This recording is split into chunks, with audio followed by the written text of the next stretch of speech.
Fungsi dari function generator. Yang pertama, function generator output untuk menghasilkan keluaran bentuk gelombang yang diinginkan. Kedua, sweep generator output untuk menghasilkan ayunan bentuk gelombang yang diinginkan. Ketiga, frekuensi counter untuk mengetahui dan menghitung nilai frekuensi. Apa saja output gelombang function generator? Yang pertama, output gelombang sinus. Yang kedua, output gelombang kotak. Yang ketiga, output gelombang segitiga. Yang keempat, output gelombang pulsa. Yang kelima, output gelombang gigi gergaji.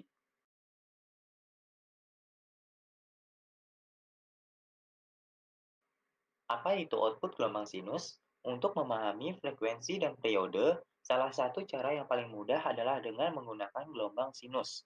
Ini dikarenakan bentuk gelombang ini sudah sering diperkenalkan, baik karena merupakan gelombang fundamental. Secara sederhana, untuk gelombang sinus seperti ini, satu periode digambarkan sebagai satu bukit dan satu gelombang.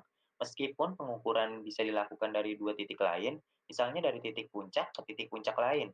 Bisa juga dari satu titik terendah di lembah ke titik terendah di lembah lain. Yang kedua, output gelombang kotak. Bentuk gelombang persegi berbentuk simetris dan memiliki lebar pulsa positif sama dengan lebar pulsa negatif, menghasilkan duty cycle 50%. Bentuk gelombang persegi digunakan dalam sistem digital untuk mewakili level logika 1 amplitudo tinggi dan level logika 0 amplitudo rendah.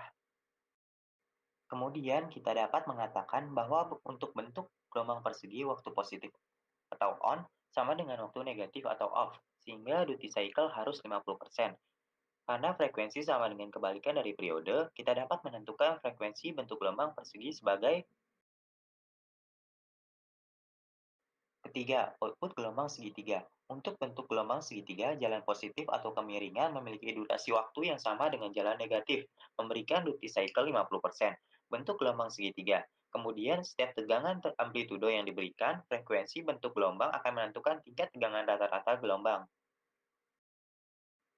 Jadi, untuk kenaikan lambat dan waktu tunda yang lambat dari RAM akan memberikan tingkat tegangan rata-rata yang lebih rendah daripada waktu naik dan turun yang lebih cepat.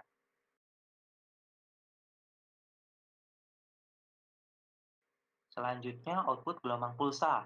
Bentuk gelombang pulsa atau pulse train, sebagaimana lebih sering disebut, adalah jenis bentuk gelombang non-sinusoidal yang mirip dengan bentuk gelombang persegi panjang.